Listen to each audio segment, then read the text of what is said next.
Antes de começarmos, tenho um pequeno pedido. Estou tentando alcançar a marca de 1000 inscritos. Esse é um número muito importante para mim. Por favor, cliquem no botão inscrever-se.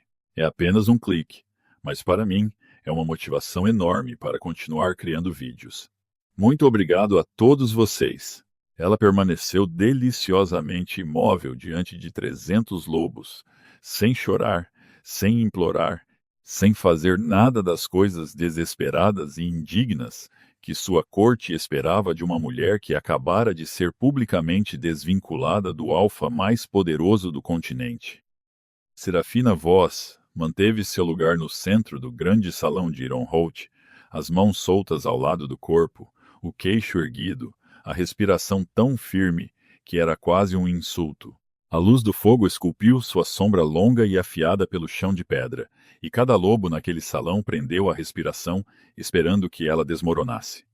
Ela não desmoronou. Cale Draven, o rei alfa do domínio do norte, estava no estrado acima dela, com a mandíbula cerrada e os olhos dourados planos como moedas marteladas. Ele proferira as palavras de desvinculação com uma voz que se espalhou por todos os cantos do salão, medida, deliberada, final, uma rejeição forjada em público para que nunca pudesse ser questionada ou desfeita. O laço é recusado, ele dissera. Ela está livre. 3 palavras, tão limpas quanto uma lâmina passada pela garganta. A corte irrompeu em sussurros. Lady Morgaine, a conselheira mais próxima de sua falecida mãe, permitiu-se um sorriso fino de seu assento na mesa principal, seus anéis de prata, capturando a luz do fogo, enquanto juntava as mãos. As filhas nobres que passaram meses se posicionando para o trono da luna, trocaram olhares afiados como facas desembainhadas. E Serafina, a ninguém, a órfã sob a guarda de uma alcateia de fronteira tão pequena que mal merecia um nome nos mapas territoriais, olhou para o rei alfa de Ironholt por 3 longos segundos. Ela não falou. Ela não chorou. Ela inclinou a cabeça, não uma reverência, não submissão, apenas o reconhecimento silencioso de uma mulher que ouvira o que foi dito e achou insuficiente para quebrá-la. Virou-se e saiu do grande salão com um tipo de silêncio que fez cada lobo na sala sentir, inexplicavelmente, como se tivessem acabado de perder algo. As pesadas portas de carvalho fecharam-se atrás dela, e algo dentro do peito de Cale Draven, algo mais antigo que o pensamento, mais antigo que o orgulho, mais antigo que a coroa que pesava em sua testa como uma pedra de moinho, começou a uivar. Ele o esmagou. Ele governara o domínio do norte por 217 anos. Ele enterrara um pai que chamava o amor de parasita. Ele sobrevivera a uma maldição que arrancara o calor de seu corpo tão completamente que a geada se formava em tudo o que tocava por mais de um momento. Taças, braços de cadeiras, o corrimão de pedra de sua varanda. Sua cama não aquecia há 2 séculos. Sua pele não conhecia o calor desde a noite em que a bruxa Valdara colocara a mão em seu peito e sussurrara: "Você não sentirá nada até que nada reste de você." Ele não precisava de um laço de companheira. Ele não precisava da atração. Certamente não precisava de uma garota sem linhagem, sem posto e sem alcateia, que valesse a pena nomear, cuja única qualificação era que seu lobo ficara violentamente, catastroficamente quieto no momento em que ela entrou no salão, e então avançara com um reconhecimento tão selvagem que quase o derrubara de joelhos diante de toda a sua corte. Minha. Não, não dele, não dela, de ninguém. Ele era o rei alfa e escolhia com a mente, não com o sangue. A rejeição foi a decisão certa. Ele tinha certeza disso. Ele disse isso a si mesmo pelas próximas 6 horas enquanto a festa continuava ao redor dele, e ele não tocava em nada, não provava nada, e sentia a geada rastejando mais para cima em seus dedos do que em décadas. Quando a última tocha se apagou no grande salão, e sua corte tropeçou para seus aposentados, bêbados de hidromel e fofocas, Cale ficou sozinho no estrado com suas garras, garras que ele não invocara, enterradas no braço do trono de lobo. Seu beta, Thorin, ficou ao pé das escadas, com os braços cruzados, e a expressão particular de um homem que servira seu rei tempo suficiente para saber quando o silêncio era mais perigoso que a fala. Não, disse Kael. Eu não disse nada. Seu rosto está dizendo. Thorin suspirou pelo nariz. Ela recebeu um quarto na Torre Leste. Lady Morgaine queria que ela fosse removida completamente da fortaleza, mas eu a desautorizei. As passagens orientais não são seguras à noite, e enviar uma mulher sozinha para ela seria. Não me importo onde ela dorme. A mentira pousou entre eles como uma pedra atirada em água parada. Thorin olhou para seu rei. Kael olhou para a geada, se espalhando pela madeira esculpida sob seus dedos. O laço não se importa com o que você decidiu, disse Thorin baixinho. Você sabe disso. Saia. Thorin saiu. Kael ficou no salão vazio e ouviu o silêncio. E tentou não pensar na maneira como ela o olhara naqueles 3 segundos antes de se virar. Não com ódio, não com mágoa, com algo pior, compreensão, como se ela já soubesse o que ele faria, antes mesmo que ele o fizesse. Como se ela tivesse entrado naquele salão esperando exatamente isso e tivesse feito as pazes com isso antes que a primeira palavra saísse de sua boca. Aquele olhar desfez algo nele que a própria rejeição não fizera. Porque uma mulher que lutasse contra a desvinculação, que chorasse, que rugisse, que implorasse, essa mulher ainda acreditaria que o laço importava, ainda acreditaria que ele poderia mudar de ideia. Serafina Voss o olhara como uma mulher que parou de esperar algo de alguém há muito tempo, e seu lobo não suportava isso. A mudança o tomou sem permissão. Num momento ele estava de pé no estrado, o rei Alfa, em sua armadura cerimonial preta, os punhos cerrados no trono. No momento seguinte ele estava sobre 4 patas, maciço e de pelagem escura, e se movendo pelos corredores de sua própria fortaleza como um fantasma feito de sombra e músculo e fúria que ele não conseguia nomear. Ele não decidiu ir para a Torre Leste. Seu lobo decidiu por ele. O corredor estava escuro e frio.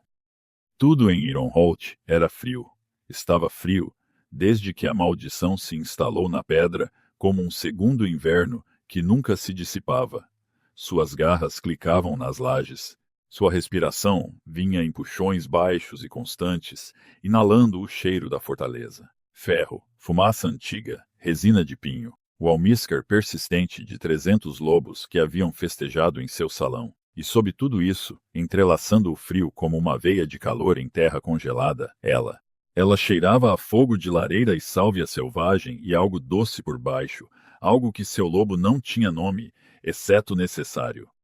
Ele encontrou a porta dela, uma simples porta de carvalho no final de um corredor estreito, dada a ela porque era o menor quarto da torre, o reservado para convidados que não deveriam ficar. Ele se deitou em frente a ela, seu corpo maciço enrolado contra a pedra, a cabeça apoiada nas patas dianteiras, os olhos dourados fixos na fresta estreita sob a porta por onde a luz bruxuleante de uma vela fina escapava. Ele podia ouvir a respiração dela lá dentro. Firme, firme demais. O tipo de respiração controlada que uma pessoa aprende. Quando chorar, não é seguro. Quando fazer qualquer som pode atrair algo pior pela porta. Ela não estava chorando, mas estava se mantendo unida com um tipo de disciplina que falava de longa prática. O lobo de Kael pressionou o focinho na fresta sob a porta e respirou fundo, e o som que veio de seu peito não foi um rosnado, foi um gemido, baixo, involuntário, dolorido. O som de um animal que não entende por que dói. Dentro do quarto, a respiração parou. Silêncio. Então, muito baixinho, o som de pés descalços cruzando a pedra. A luz da vela mudou quando sua sombra se moveu pela fresta. Ele a ouviu parar do outro lado da porta. Ouviu seu coração. Mais rápido do que sua respiração sugeria, o que significava que a firmeza tinha sido uma máscara, o que significava que ela estava mais assustada do que deixara alguém ver, o que significava que seu lobo gemeu novamente. Eu sei o que você é, disse ela pela porta. Sua voz era baixa e uniforme, e carregava a compostura particular de alguém que decidira que o medo era um luxo que ela não podia pagar. E eu sei que você não quer estar aqui. Seu rei tomou sua decisão. Você deveria respeitá-la, mesmo que não consiga entendê-la. Ela estava falando com seu lobo como se fosse uma criatura separada, como se o homem que a rejeitara e a besta deitada do lado de fora de sua porta fossem dois seres diferentes. Ela não estava totalmente errada. Volte para o seu salão, disse ela. Eu partirei ao primeiro sinal do amanhecer. Você não terá que. Ela parou. Ele a ouviu engolir. Você não terá que fazer isso de novo. Se você está gostando desta história, um like faz uma grande diferença. Ele me diz que este é o tipo de conto que você quer mais. Kael pressionou o corpo com mais força contra a porta. A madeira rangeu. A geada deveria ter se espalhado sobre ela ao seu toque. Espalhara-se sobre tudo o que tocava. Mas o carvalho permaneceu nu, seco, sem congelar. Pela primeira vez em 200 anos, algo que ele tocou não se transformou em gelo. Ele ficou lá até o amanhecer. Ela não abriu a porta. Quando a primeira luz cinzenta escorreu pelas janelas em fresta da torre leste, Kael voltou à sua forma humana no corredor, agachado e respirando pesadamente e enjoado com um sentimento que não conseguia nomear. Suas mãos tremiam. Suas mãos nunca tremiam. Ele segurara uma espada durante um cerco de 7 horas sem tremores. Assinara ordens de execução com dedos firmes. Suportar as piores noites da maldição, aquelas em que o frio penetrava tão fundo que parecia que seu coração estava congelando sem vacilar. Suas mãos tremiam agora. Ele retornou aos seus aposentos antes que alguém pudesse vê-lo. Ele se vestiu, sentou-se na cadeira perto de sua janela coberta de geada e encarou a manhã cinzenta e disse a si mesmo novamente que a rejeição foi certa. A porta de seu aposento se abriu sem bater. Apenas 2 pessoas em Ironholt ousariam, e uma delas era Thorin, que tinha bom senso suficiente para bater. De qualquer forma, Lady Morgaine não tinha bom senso. Lady Morgaine tinha ambição. Ela deve ir embora ao meio-dia, disse Morgaine, sentando-se na cadeira do outro lado dele sem convite. Seu cabelo prateado estava impecável, seus olhos pálidos brilhando com satisfação que ela não se incomodava em disfarçar. Eu organizei uma escolta para a fronteira sul. Uma das alcateias menores a acolherá. Ou não. De qualquer forma, ela não será mais uma complicação. Quem autorizou uma escolta? Eu. Como conselheira sênior da coroa, tenho autoridade para cancelá-la. A satisfação nos olhos de Morgaine vacilou. Meu rei? Ela fica. Você a rejeitou publicamente, diante de toda a corte. A desvinculação foi pronunciada. Se ela permanecer nesta fortaleza, isso envia uma mensagem de que ela fica, Morgaine. Sua voz não se elevou. Ela baixou. Ela baixou para o registro, que fazia lobos, com 10 vezes, o posto de Morgaine, baixarem os olhos e mostrarem a garganta, o registro que carregava o peso de 2 séculos de governo absoluto e o tipo de poder que não precisava de volume porque tinha gravidade, a mandíbula de Morgaine apertou. Seus dedos se enroscaram nos braços da cadeira. O laço está rompido, disse ela cuidadosamente. O que quer que você tenha sentido, vá embora. Ela saiu. Mas o olhar que ela lançou por cima do ombro ao fechar a porta não era o olhar de uma mulher que fora contrariada. Era o olhar de uma mulher recalculando. Kael encarou suas mãos. A geada já estava se reformando em seus nós dos dedos, o frio voltando como uma maré que brevemente, impossivelmente, recuara. Ela fica. Ele não sabia por que dissera isso. A rejeição foi certa. A rejeição foi necessária. Ela não era ninguém, uma órfã criada em uma alcateia de fronteira, levada à reunião de fêmeas elegíveis apenas porque seu alfa de alcateia devia uma dívida, e ela era o pagamento. Ela não tinha treinamento, nem linhagem, nem valor político. Escolhê-la teria enfraquecido todas as alianças que ele passou 2 séculos construindo. E, no entanto, seu lobo não falara com ele, desde a rejeição. Nem um rosnado, nem um impulso de instinto, nem o baixo murmúrio de opinião que fora seu companheiro constante desde que ele mudou pela primeira vez aos 14 anos. A besta dentro dele ficara silenciosa de uma maneira que parecia menos obediência e mais luto, e suas mãos não tremeram desde que a maldição começou, e a porta não congelou. Ele foi até ela, não como o lobo desta vez, como o rei. Ele caminhou pelos seus próprios corredores à luz da manhã, passando por servos que se apertavam contra as paredes e guardas que se apresentavam em posição de sentido, e bateu na porta simples de carvalho no final do corredor da torre leste. Ela abriu. Estava vestida com o mesmo vestido da noite anterior, amarrotado pelo sono que provavelmente não tivera. Os cabelos escuros caíam soltos sobre os ombros. Os olhos, castanhos, firmes, profundos o suficiente para se afogar neles, encontraram os dele sem hesitação, sem deferência, sem a submissão que todos os outros lobos desta fortaleza lhe ofereciam tão reflexivamente quanto respirar. Disseram-me que parto ao meio-dia, disse ela. Você não. Então, o que estou fazendo? Ele não tinha resposta. Ele era o rei alfa do domínio do norte. Tinha uma resposta para tudo. Para disputas territoriais e ódios de sangue e invernos nascidos de maldições que não acabavam. Respondera a todos os desafios, a todas as crises, a todas as perguntas impossíveis que 2 séculos de reinado lhe haviam lançado. Não tinha uma resposta para ela.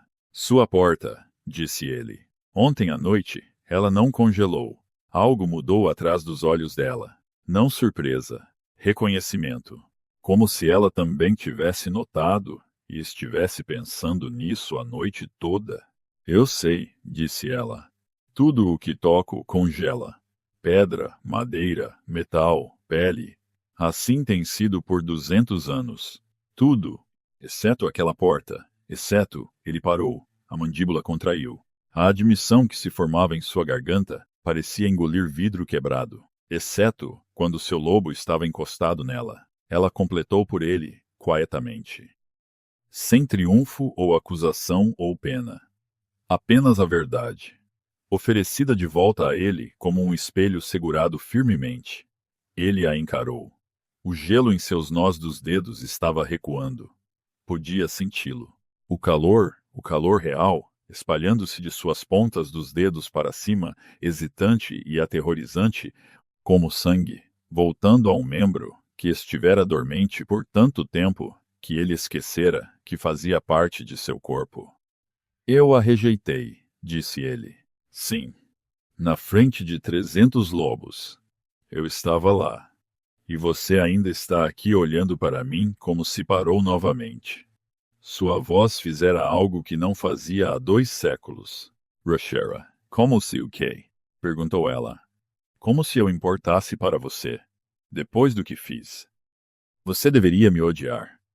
Você deveria. Não tenho o luxo de odiar pessoas que têm poder sobre mim, disse ela. Nunca tive. O que sinto sobre o que você fez é problema meu, e carregarei isso em silêncio, como carreguei tudo mais. Mas não vou fingir que não aconteceu, e não vou performar o perdão para te deixar confortável. As palavras pousaram em seu peito como flechas encontrando as brechas na armadura. Não porque fossem cruéis, mas porque eram honestas. Porque ninguém, em 217 anos de governo absoluto, lhe falara com aquele tipo de verdade nua e crua, sem desvios. Morgaine. Quer você longe daqui, disse ele. Morgaine me queria longe, antes mesmo de eu chegar. Ela tinha as filhas nobres enfileiradas, como cavalos em um leilão. Minha presença atrapalhou seus planos. Como você sabe disso? Porque já fui a mulher inconveniente em salas poderosas antes, Sua Majestade. Os sinais não são sutis. Ele quase sorriu. Seria a primeira vez, em mais tempo, do que conseguia se lembrar. Fique, disse ele. Não um comando. Um pedido. E ambos sabiam a diferença. Por quê? Porque meu lobo não deixará sua porta. E eu não sinto calor há 200 anos, e não entendo nada disso. E ele soltou o ar. A respiração saiu visível no ar frio do corredor, mas menos do que o usual. Menos gelo, menos inverno. E porque acho que cometi o pior erro da minha vida muito longa naquele salão ontem à noite, e não sei como consertá-lo, mas sei que começa com você não saindo dos meus portões ao meio-dia. Serafina o estudou.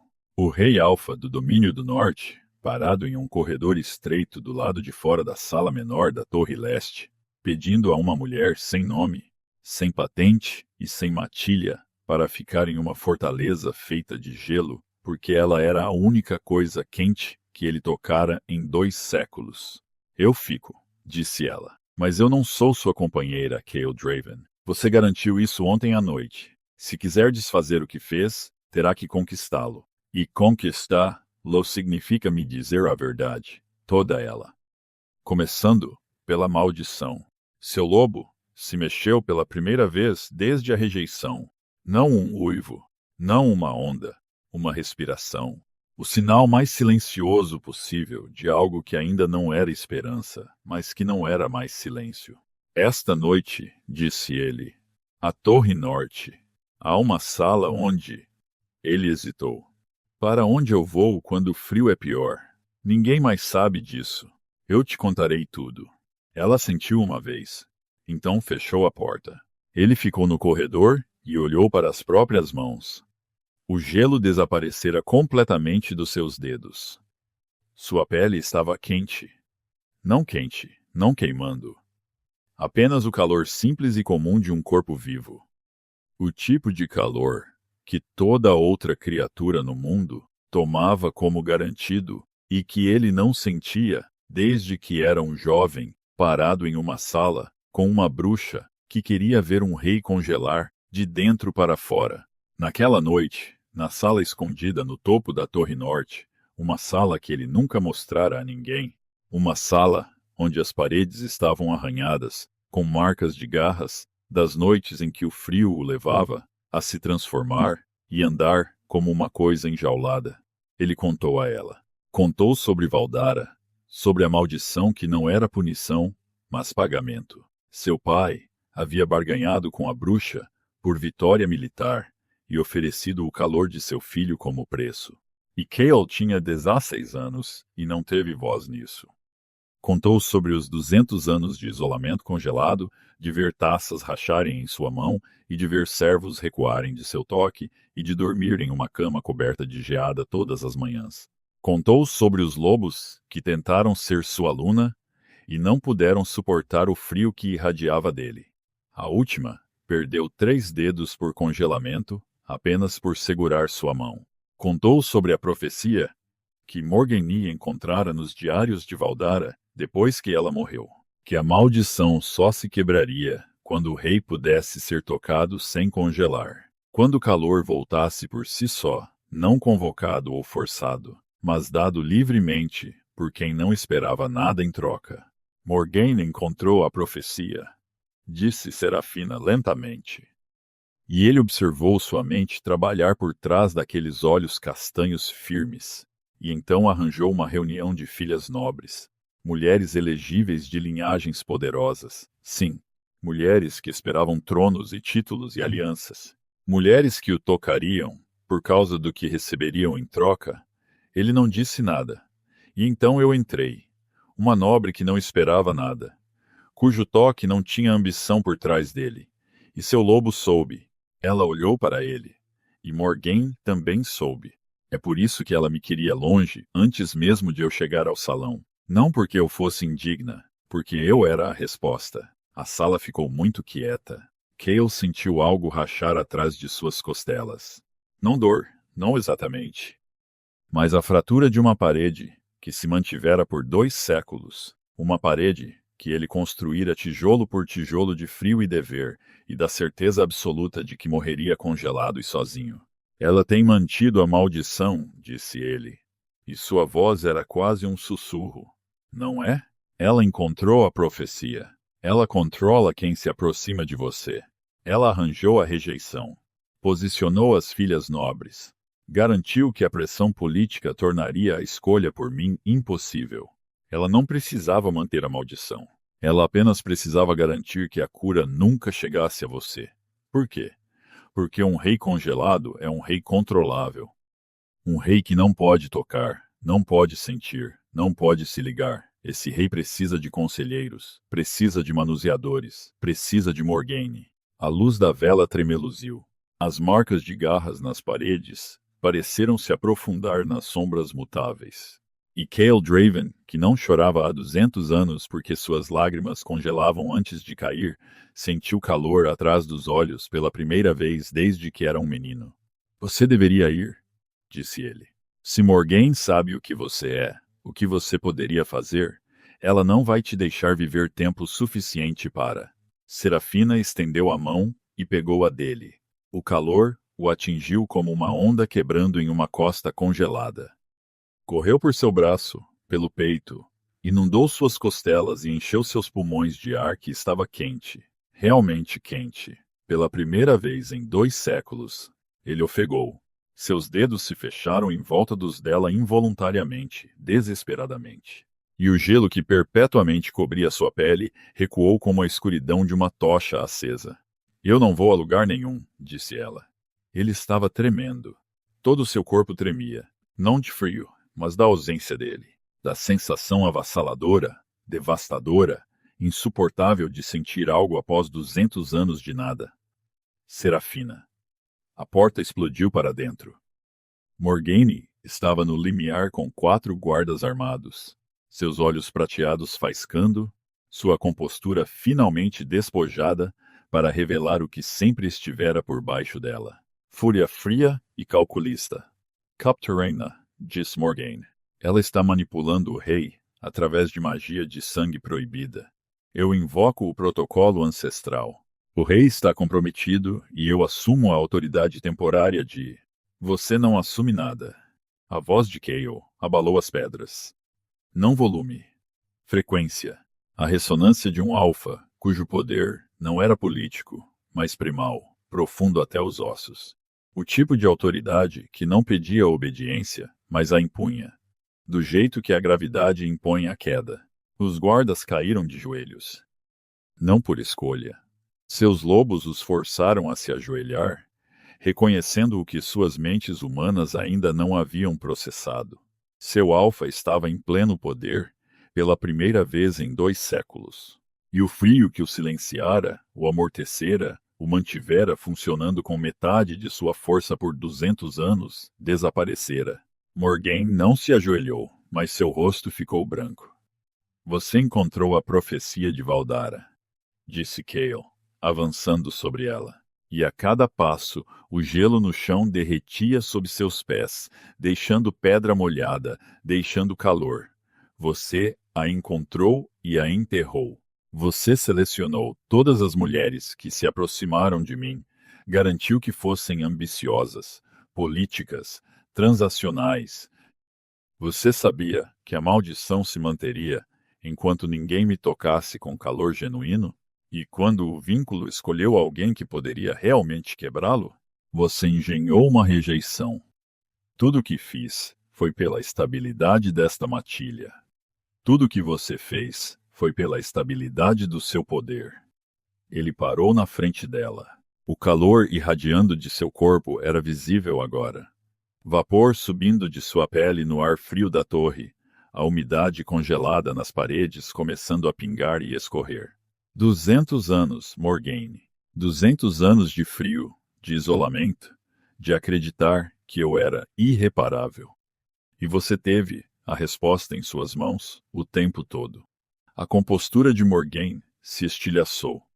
Você é uma tola se pensa que um vínculo com uma órfã sem matilha manterá este reino unido. Os lordes do norte se revoltarão. As alianças. Os lordes do norte seguem a força, e eu nunca fui mais forte do que neste momento. Ele se virou para os guardas ajoelhados. Levem Lady Morgaine para as celas abaixo da fortaleza. Ela responderá a um tribunal por traição contra a coroa e 2 séculos de conspiração contra o vínculo alfa. Os guardas se moveram. Morgaine lutou. gritou de fato, um som tão diferente de sua compostura cuidadosa, que ecoou pela torre como uma rachadura dividindo o gelo. Mas eles a seguraram e a levaram, e a porta se fechou atrás deles. Silêncio. Cale ficou no meio da sala, vapor ainda se enrolando de sua pele, seu peito ofegante, suas mãos quentes, impossivelmente quentes, penduradas ao lado do corpo. As marcas de garras nas paredes brilhavam com água de degelo.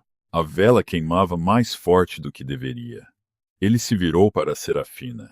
Ela estava exatamente onde estivera, a mão ainda estendida, onde a dele a soltara, os olhos brilhantes, mas a mandíbula tensa. E ela olhou para ele não como uma mulher que acabara de ver um rei retomar seu poder, mas como uma mulher que ainda estava decidindo se aquele rei valia o problema. Você me rejeitou na frente de 300 lobos, disse ela. Eu sei. Você vai desfazer isso na frente de 300 lobos. Sim. E você nunca, jamais deixará outra pessoa decidir quem pertence ao seu lado. Não Morgaine, não sua corte, não sua política. Não. Ela o estudou por mais um momento. Então atravessou a distância entre eles. Tomou seu rosto entre as duas mãos e o beijou. O calor que se espalhava pela fortaleza em tentáculos e gotas tornou-se uma inundação. Fluía através das muralhas de pedra, das ferragens de ferro e dos corredores gelados de Ironhold, como a primavera rompendo um inverno que durara eras. Em algum lugar, no fundo da fortaleza, uma fonte congelada rachou e começou a correr. No pátio, o gelo caía das ameias em véus, revelando pedra que não via ar puro há 2 séculos. E Cale Draven a beijou de volta com a fome desesperada e trêmula de um homem que jejuava há tanto tempo que esquecera o gosto da comida. E quando ele se afastou, seus olhos eram dourados, brilhantes e úmidos, e sua voz se partiu em seu nome como uma onda quebrando na costa que tentava alcançar há 200 anos. Fique, ele disse novamente. Mas desta vez não foi um pedido. Foi um voto.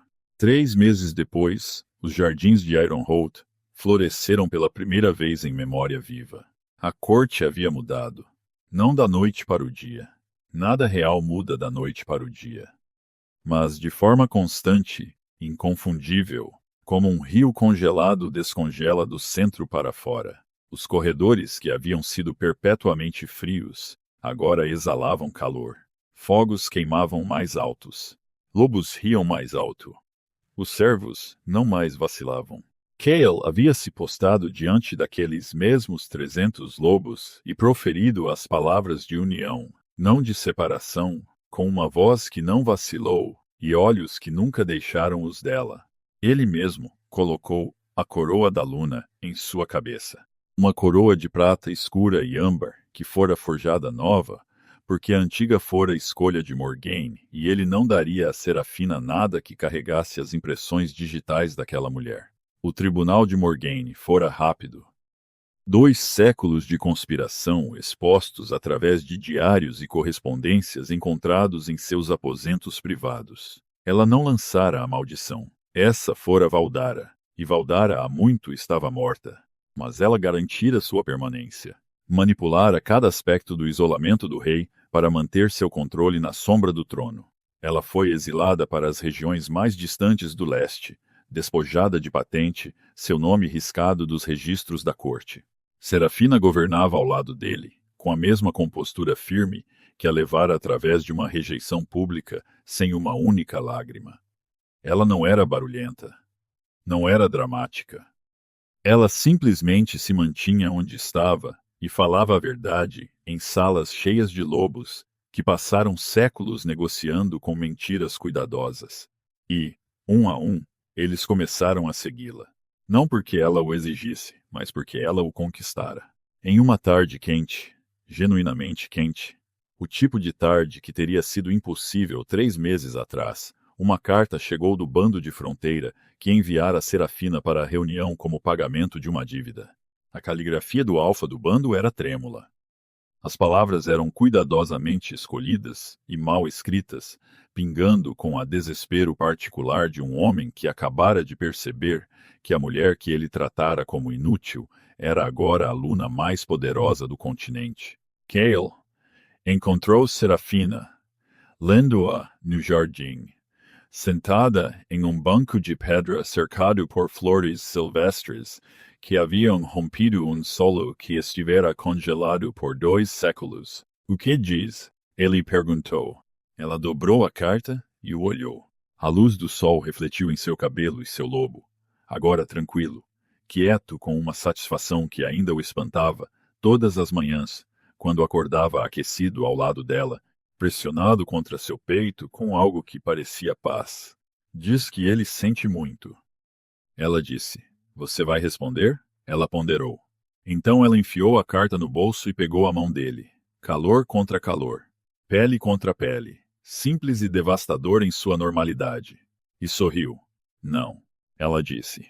Tenho coisas melhores para fazer. Muito obrigado por assistirem a este vídeo até o fim. Eu realmente aprecio cada momento que vocês passaram aqui comigo. No momento, estamos rumo ao nosso primeiro marco. 1000 inscritos. Se as minhas histórias tocaram vocês de alguma forma, por favor me apoiem clicando no botão inscrever-se. Cada inscrição é uma motivação enorme para eu continuar trabalhando e criando mais histórias valiosas para vocês. Nos vemos no próximo vídeo.